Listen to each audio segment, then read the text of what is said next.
Hello बच्चों, let's see this question. Unpolarized light is incident from air on a plane of surface of material refractive index mu. Clear है? ठीक है। At an a particular angle of incidence i, it is found that the reflected and refracted rays are perpendicular to each other. Which of the following option is correct for this situation? Clear है? सबसे पहले setup समझते हैं यहाँ पे। ठीक है, आपके पास एक प्लेन है कुछ इस तरीके से। ठीक है, एक इंटरफेस सरफेस है और यहाँ पे ये इंसिडेंट रे कुछ इस तरीके से आ रही है। ठीक है, ये आपका नॉर्मल हो जाएगा यहाँ पे। और रे रिफ्लेक्ट होगी कुछ इस तरीके से, और रिफ्रैक्ट होगी वो कुछ इस तरीके से जाएगी। ठीक है, और इन दोनों के बीच में जो एंगल है वो कितना है, 90 डिग्री है। क्लियर है? ये जो लाइट है वो कौन सी है, अनपोलराइज्ड लाइट है, कुछ इस तरीके से अनपोलराइज्ड लाइट हो गई। ठीक है, ये आपका जो प्लेन ऑफ इंसिडेंस हो गया। ठीक है, ये प्लेन ऑफ इंसिडेंस होगा। अब यहाँ पे ये जो लाइट जाएगी वो क्या होगी, पोलराइज्ड लाइट होगी। और उसमें जो इलेक्ट्रिक फील्ड वेक्टर है वो प्लेन के परपेंडिकुलर क्या करेगा, वाइब्रेट करेगा कुछ इस तरीके से। डॉट बना रहा हूं तो प्लेन के परपेंडिकुलर आ गया। ठीक है, तो इलेक्ट्रिक फील्ड वेक्टर वो क्या करेगा, electric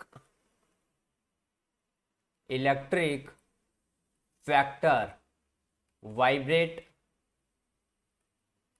perpendicular to the plane of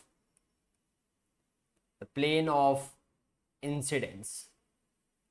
plane of incidence. Options देखते हैं। ऑप्शन बी है वो क्या हो जाएगा, यहाँ पे राइट हो जाएगा। ऑप्शन सी है वो क्या हो जाएगा, इनकरेक्ट हो जाएगा। ऑप्शन ए और डी की भी बात करते हैं यहाँ पे। क्लियर है? अब ये जो एंगल ऑफ इंसिडेंस दे रखा है हमें, इसकी वैल्यू हमें कितना गिवन है, आई दे रखा है। अगर ये वैल्यू आई है, ठीक है, तो ये जो रिफ्लेक्टेड एंगल होगा इसकी वैल्यू भी यहाँ पे कितनी होगी, आर होगी। ठीक है, रिफ्रैक्टेड की वैल्यू बात करें तो ये कितना आएगा, आर मान लेता हूं। अब आर और आई के बीच में अगर रिलेशन कैलकुलेट करें, क्लियर है, आर और आई के बीच में रिलेशन कैलकुलेट करें तो R is equal to 90 minus I आ जाएगा अपने पास। ठीक है, 90 माइनस आई आ जाएगा। स्नेल्स लॉ अप्लाई करते हैं यहाँ पे। स्नेल्स लॉ लगाएंगे तो क्या लिखेंगे, इसका जो रिफ्रैक्टिव इंडेक्स है n1, एयर से आ रहा है तो n1 की वैल्यू बना है। इसका refractive index n2 is equal to mu given है। ठीक है, स्नेल्स लॉ अप्लाई करेंगे तो क्या लिखेंगे, n1 sine I is equal to n2 into sine r. Snell's law apply कर दिया। n1 की वैल्यू कितना, 1 है, into sine I is equal to n2 की वैल्यू कितना है यहाँ पे, म्यू, इंटू यहाँ पे कितना आएगा, साइन आर। आर की वैल्यू कितनी है, 90 माइनस आई।